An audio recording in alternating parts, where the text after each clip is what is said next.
Are you someone that likes to feel comfortable when you're playing a board game?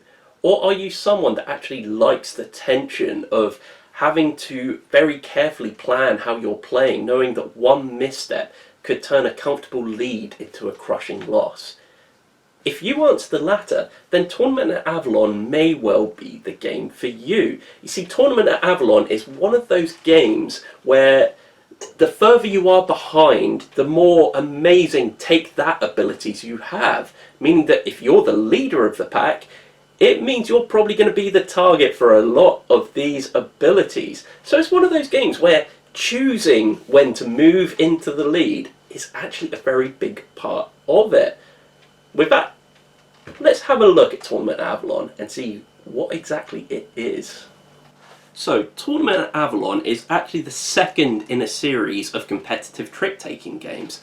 The first one, Tournament at Camelot, can actually be combined with this one to take the player count from a 3 to 6 player game up to a maximum of 8 players. Now, unfortunately, we don't have a copy of Tournament at Camelot, so we can't really explore exactly how these games work together, but I do know that it mixes a variety of different rules from both games in order to make a unique playing experience. Now, maybe you don't know what a trick-taking game is. I'll briefly explain what it is. Simply put, everyone is going to have 12 of these lovely tarot-sized cards. They're really, really nice. I really like the size of them. Really, really cool. It's nice seeing everyone around the table kind of hidden behind this shield of massive cards. Very, very cool. And what's going to happen is everyone is going to take a turn to throw a card into the centre of the table. Now, the person who goes first leads the suit, which means they choose from between arrows, sorcery, swords, alchemy, deception, and there are special cards in here too.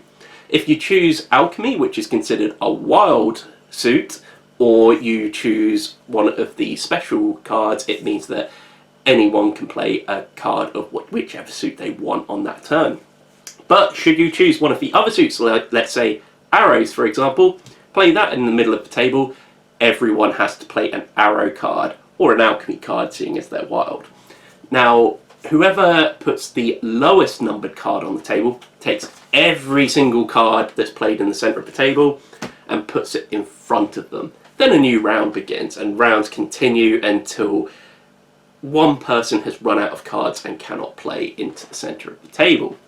Now what happens then is everyone totals up how many of these cards they have in their hits pile, and they take that off of their health, which originally starts at 400 and works its way down. Trick-taking games basically, sometimes you want to win the suit, sometimes you want to lose the suit. It really depends what kind of game you're playing. In this instance, you really don't want to be the loser.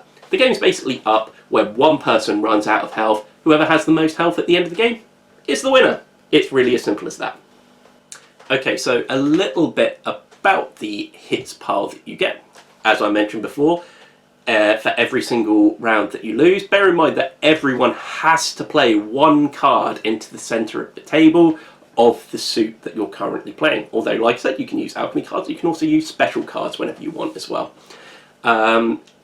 When you lose the suit, like I say, you amass a pile of cards in front of you.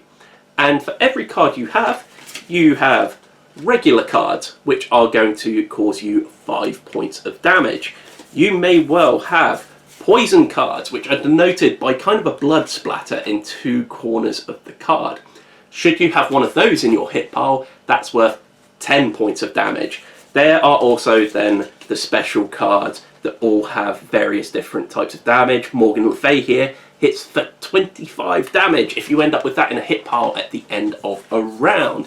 You total them all up at the end of the round and you take the health off your cards that you have in front of you, which are all handily flippable here. So each one has 2 sides and you work your way from robust, which means you're very, very healthy, to stable, which means you're kind of good, to feeble when you're starting to worry, and then crippled when you know you're pretty much dead. So you really want to be winning as many hands as possible. Bear in mind that chances are you're going to use every single card that you have in your hand, which means you have to be very choosy about when you actually use them. So I've mentioned that generally you always want to try and play your best card in the current suit that's being played. However, there are a couple of things you could actually do to save some of your better cards for later maybe. So you always have the choice of trying to cause a feint. Now, because you have different suits such as the alchemy as well as the lead suit that's currently being played, should you play a card that has the same number as someone else on the table, you can actually take yourself out of the combat. Your cards still remain there to be taken as hits. However, the two players that had matching numbers on their cards are both taken out of the combat. So essentially, this means you can start figuring out ways that you can cause one player to take more hits than anyone else. You also have the special cards as well, which can have varying effects on the combat. They can change it from the lowest scoring card, for example, on one of the cards, to actually causing the person who has the highest value card to actually take the loss in the combat. So there are certain things you can do to kind of manipulate how play is going, and players often have to work together around the table to try and hit the person that has the most damage. Conversely, if you know that someone is in the lead, you kind of want to try and keep perhaps the person that's close to death alive so that you can try and turn things around. So you may be asking at this point, what happens if I cannot play a card into the current suit that's being played? This is where shame comes in. Now, you can't voluntarily shame. You actually have to be unable to. This means you have no alchemy cards in your hand, you have no cards of the current suit being played in your hand. You can actually choose not to play your special cards, so you can take shame if you decide to do it that way. What happens in that instance is you choose one card from your hand, you put it in the discard pile, not in the hits pile, so you take 5 damage and you're taken out of the combat for that round. In the game that we actually played of this, we actually got it wrong on the first playthrough. The person that was shamed was also taking the damage in the centre of the table. That is not how it works. So what else could you actually do to try and manipulate how things are going in the game? Well, at the beginning of the game, every player chooses one character, which come in a set of 2 cards here. They all have a standard ability that they have from the beginning of the game, and they have a second ability that triggers when you get down to a certain health threshold. This second card changes from character to character. And much like in the recent review we did of Cosmic Encounter Duel, these powers are terribly unbalanced. So you may actually end up with someone who has an incredibly powerful ability at the beginning of the game, and you may have someone who unlocks a really powerful ability towards the end of the game when they're getting injured.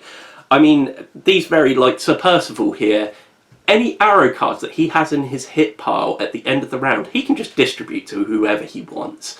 That is an insane ability, so you really want to be trying and you'd want to try and work with the table to make sure he doesn't take too many arrow damages, because he is just going to be able to target someone and throw all that damage their way at the end of each round.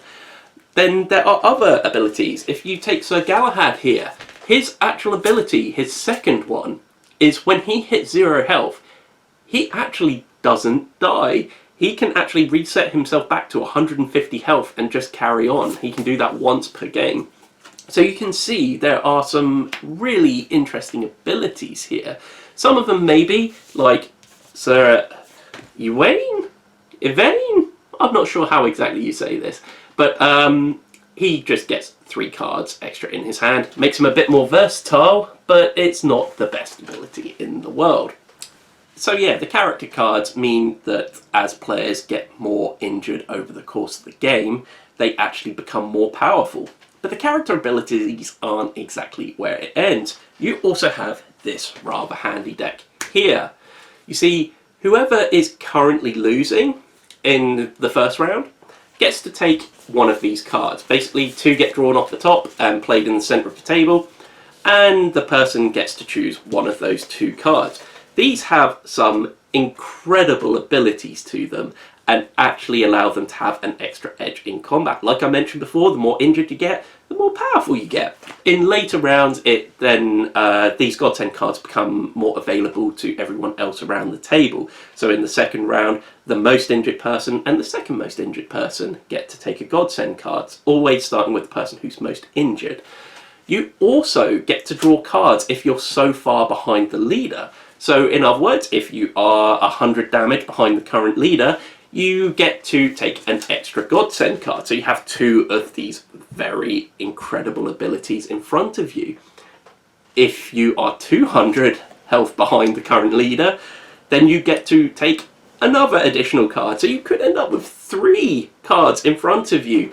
It really helps to even things up, because some of these can do things like they can heal you, they can make you change the hits piles of everyone around the table, so you can kind of manipulate who's taking damage and who isn't.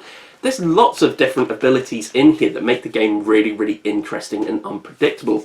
And that really is the thing about this game, because much like Cosmic Encounter Duel, this game is chaotic and it is unpredictable, and that is one of the magic things about this game. You never really feel like you're out of the fight. Okay, so it's time to decide what's good and what's bad about Tournament at Avalon. To be honest, a lot of the bad I feel is going to be very subjective. You see, what isn't going to appeal to ultra competitive players is going to be this idea of an all against one mentality at times. There is definitely going to be an element of that in this game. Get too far in the lead, everyone is going to pick on you. It is a mean-spirited game. It is the nature of take-that games, and this is very much a take-that game. So whether that's a good or bad thing really is up to you as a player. You see, personally, you always find the mean games tend to also be the funniest games. The games where a lot of people around the table will have a really good time laughing at the misfortunes of everyone else. That, like I said, could be a good or bad thing depending on how you really feel about these things. Another thing is that you kind of have to tell players to trust the game.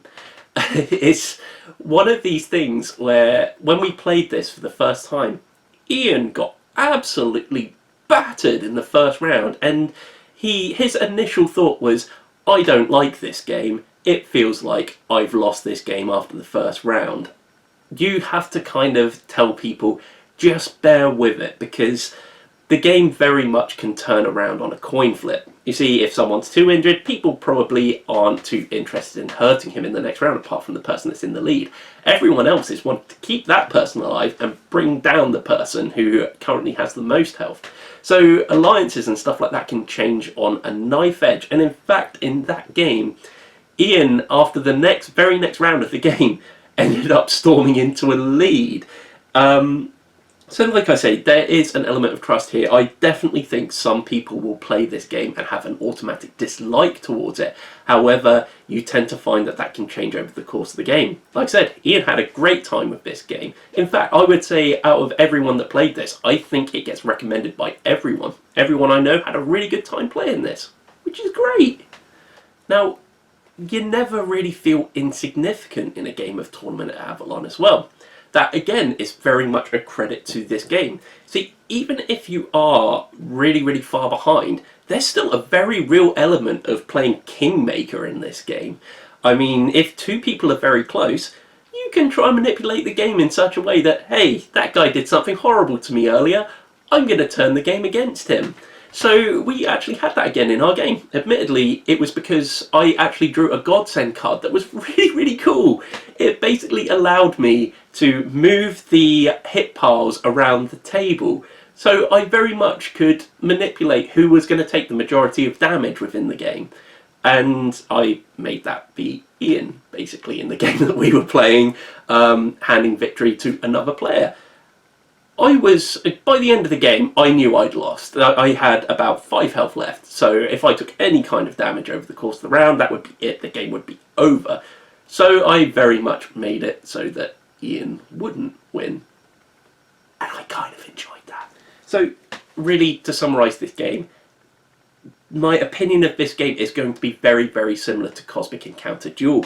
And that is that if you enjoy the unpredictability, the absolute chaos that can ensue in a game of Tournament at Avalon, then you're going to love this game.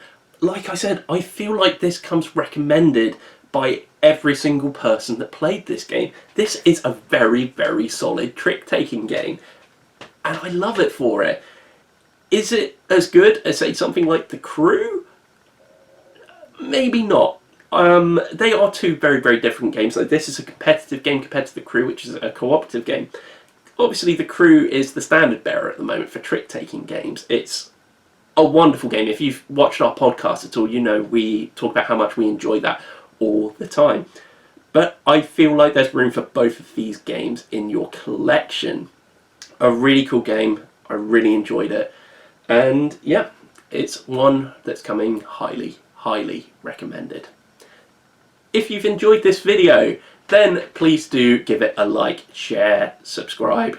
Please comment down below and let us know what you think of Tournament Avalon if you've played it, or any questions you may have about this game. Obviously, we didn't cover every single rule here.